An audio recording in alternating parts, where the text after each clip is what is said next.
નમસ્કાર મિત્રો, આપનું સ્વાગત છે આપણી ગુજરાત ટીવી યુટ્યુબ ચેનલમાં।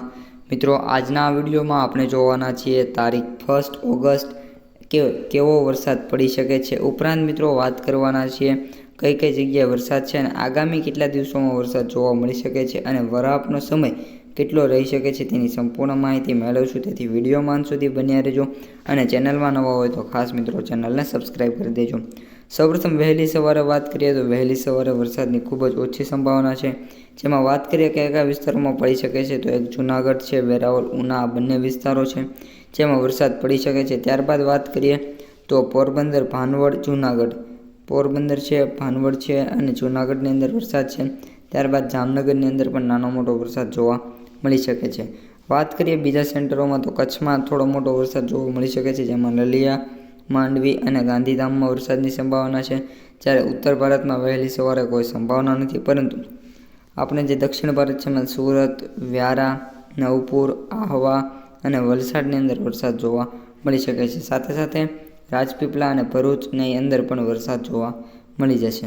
વાત કરીએ 7 થી 10 વાગ્યા વચ્ચેના સમયગાળામાં તો એક્ઝેક્ટલી 10 વાગ્યે વાત કરીએ તો ગુજરાતમાં વરસાદની સંભાવના જોવા મળી રહી છે જેમાં છૂટાછવાયા છાંટા સહિત વરસાદ જોવા મળી છે। જેમાં જામનગર, સલાયા, દ્વારકા, ભાનવડ, પોરબંદર, જૂનાગઢ, અમરેલી, જસદણ, ગોંડલ, રાજકોટ, ચોટીલા અને બોટાદની અંદર વરસાદો છે।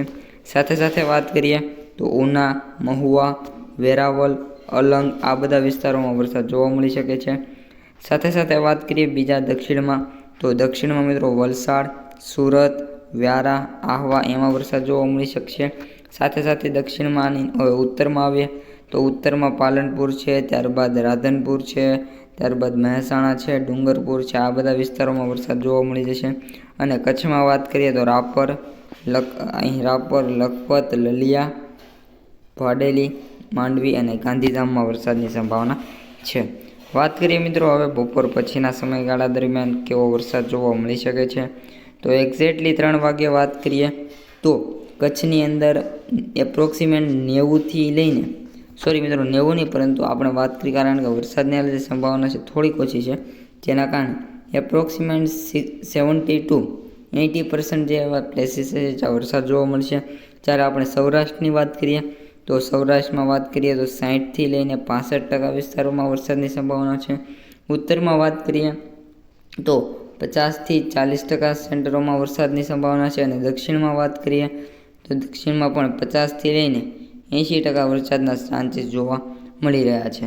હવે મિત્રો વાત કરીએ એન્ડ ઓફ ધ ડે કેવો વરસાદ જોવા મળી શકે છે। સાથે સાથે દક્ષિણમાં સારો વરસાદ છે અને ઉપરાંત એક સિસ્ટમ છે એ અહીંયા તમે જોઈ શકો છો કે આપણે જે સિસ્ટમ છે અહીં જોવા મળી રહી છે જે અત્યારે વાત કરીએ તો શહડોલ ઉપર જોવા મળી રહી છે જે ગુજરાતથી મિત્રો ખૂબ જ દૂર છે, તેની કોઈ અસર નથી, પરંતુ નાની મોટી અસરના લીધે આપણો વરસાદ જોવા મળી રહ્યો છે। વાત કરીએ 5 થી લઈને 8ના ગાળામાં તો 5 વાગ્યે ઘણા બધા સેન્ટરોમાં વરસાદ જોવા મળી શકે છે। જેમાં આપણે વાત કરીએ તો આપણે ગુજરાતની અંદર સમગ્ર ગુજરાતમાં આપણે સૌરાષ્ટ્રનો જે વિસ્તાર છે જ્યાં રેન ચાન્સીસ વધીને 80% સુધીના જોવા મળી શકે છે। સાથે દક્ષિણમાં વાત કરીએ તો એપ્રોક્સિમેટ 90 અને વાત કરીએ આપણે ઉત્તરની તો ઉત્તરમાં ઘટી જશે, પરંતુ તો બી 85થી લઈને 70 સુધીનો જોવા મળશે। અને કચ્છમાં વાત કરીએ તો 95% રેન ચાન્સીસ જોવા મળી જશે।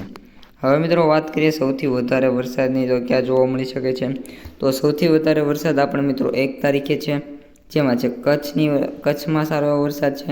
સાથે સાથે ઉત્તર અને દક્ષિણ બંનેમાં સારો એવો વરસાદ જોવા મળી જશે અને સૌરાષ્ટ્ર વિસ્તારમાં પણ મીડિયમ વરસાદની સંભાવના છે। તો મિત્રો આ એક નાની એવી summary end of the day આપણે જોઈ લઈએ તો એન્ડ ઓફ ધ ડે આપણે જે મધ્ય અમદાવાદ છે, વડોદરા છે, દાહોદ છે એમાં સારો એવો વરસાદ જોવા મળી જશે। ત્યારબાદ વાત કરીએ સાવ 12 વાગ્યે તો 12 વાગ્યે ફરી એકવાર વરસાદની બધી સિસ્ટમો વિદાય લે છે અને 2 તારીખની મિત્રો સમરી આપી હોય તો 2 તારીખે બપોર સુધીમાં ગુજરાતમાં નાના મોટા બપોરે 12 વાગ્યા સુધીમાં છૂટાછવાયા છાંટા પડી શકે છે એવી કોઈ પણ ખાસ વરસાદની સંભાવના જોવા નથી મળી રહી। અને બાકીના જે વિસ્તારો છે એમની વાત કરીએ તો ત્યાં પણ એ જ રીતની અત્યારે સ્થિતિ ચાલી રહી છે અને એન્ડ ઓફ ધ ડે આપણે જોઈએ તો પણ કોઈ પણ એવી ખાસ વરસાદની સંભાવના નથી। જે વરસાદ પડશે તે અમદાવાદની નજીકના જે વિસ્તારો છે આની અંદર જે વરસાદની સંભાવના છે એ જે અહીં સિસ્ટમ છે એ સિસ્ટમના ભાગરૂપે જે અહીં જે આ બધા પટ્ટા જોવા મળી રહ્યા છે. તો હવે મિત્રો એન્ડ ઓફ ધ ડે જોઈ લઈએ 12 વાગે. તો કોઈ ફરી એકવાર ગુજરાતમાં તમે જોઈ શકો છો કે એક્ઝેક્ટલી બ્લેન્ક તમને જોવા મળી રહ્યું છે. તો અહીં વરસાદની કોઈ પણ એવી સંભાવના નથી. તો મિત્રો આ ત્યારની માહિતી વિડીયો કેવો લાગ્યો ખાસ કોમેન્ટમાં જણાવી દેજો. પસંદ આવ્યો હોય તો લાઇક શેર સબસ્ક્રાઈબ કરવાનું ભૂલતા નહીં. અસ્તુ. જય હિન્દ, જય જવાન, જય કિસાન.